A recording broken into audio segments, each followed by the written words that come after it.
Hello and welcome. Today we are diving into something that so many people over 40 are dealing with. We're going to talk about building something I call the midlife plates. It's a really simple but powerful way to think about food to get your hormones, your energy, and your metabolism back on your side. Let's get right into it.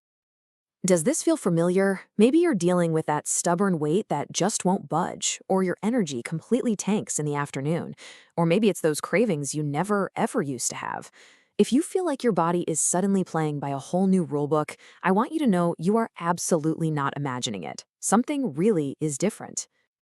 And that's exactly what we're going to break down today. This isn't about some complicated diet or a crazy restrictive plan. Nope. It's a super straightforward way to build your meals that actually works with your body, not against it. So first things first, why does everything feel so different after 40 anyway? Let's get into the biology just a little bit because, understanding the why behind all this is the first step to figuring out how to feel better. Think back to your 20s and 30s.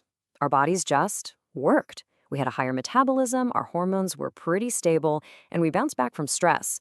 But yeah, after 40, things shift. Our muscle mass naturally starts to decline, which slows our metabolism. Our blood sugar goes on a roller coaster, and stress hormones, like cortisol, can stick around way longer. It just means we can't eat the way we used to and expect the same results. It's not fair, but it's a fact. But here is the most important part, and it's fantastic news. This is not a life sentence of feeling tired and sluggish. Your body isn't broken. By making just a few smart, simple shifts in what you put on your plate, you can totally work with these changes and, honestly, feel amazing again. So, how do we actually do this? Let's get into the core concept for today, the midlife plate formula. This is that simple, actionable framework I promised you. No guesswork involved. Okay, so think of the midlife plate not as a set of rigid, annoying rules, but more like a visual guide. It's a simple template for your plate that's built on 3 key foundations, and it's designed specifically to tackle the changes happening in your body right now. The whole thing, the entire framework, is built on 3 incredibly simple pillars. Ready? It's protein first, then colorful plants, and finally, healthy fats. If you can just remember those 3 priorities, you've basically nailed it. So why these 3? What's the magic? Well, protein, about the size of your palm, is completely non-negotiable. It helps you hold on to that precious muscle, and it is the #1 tool for keeping your blood sugar stable. Then you fill half your plate with all kinds of colorful plants for fiber and antioxidants. And finally, healthy fats. Think avocado, olive oil, nuts. They're absolutely critical for keeping your energy stable and, you guessed it, for making hormones. And hey, one more crucial piece to this puzzle: water. It's so simple we forget about it all the time, right? But so often that 3 p.m. fatigue or that sudden intense craving for sugar, it's actually just your body screaming that it's thirsty. Staying hydrated is such an easy win.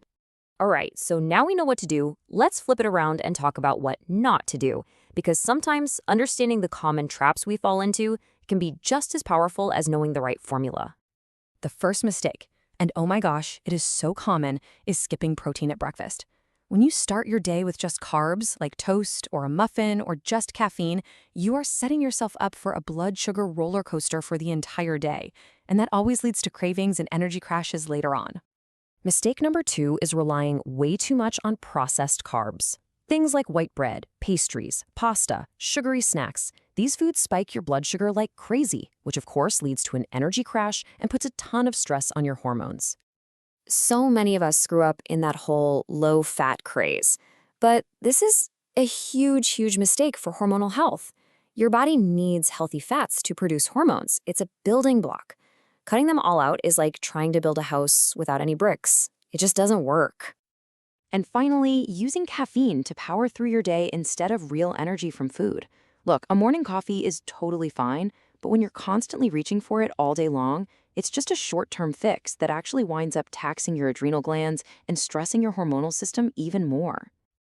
Okay, so we've covered the why, the how, and the what not to do. Now for the fun part. Let's make this real and see what this actually looks like on a plate throughout a normal day. So here's how simple and honestly delicious this can look. For breakfast, a veggie omelet with some avocado on the side. It checks all the boxes. protein, plants, and healthy fats. Lunch could be something like grilled salmon with a bunch of roasted veggies. And for dinner, a simple chicken stir fry. See, this is not about deprivation at all. It's about building satisfying meals that make your hormones happy. If you take one thing away today, please let it be this. Your body is not broken. It's not failing you, it's just communicating a new set of needs. And when you start giving it the right fuel and eating with your hormones in mind, you will be amazed at how much better you can feel. So I'll leave you with this one question. Don't try to change everything all at once. That's overwhelming. Just think, what is the one simple first change you can make to your very next meal? Maybe it's just adding a couple of eggs to your breakfast. That one small step is all it takes to get started. Thanks so much for being here.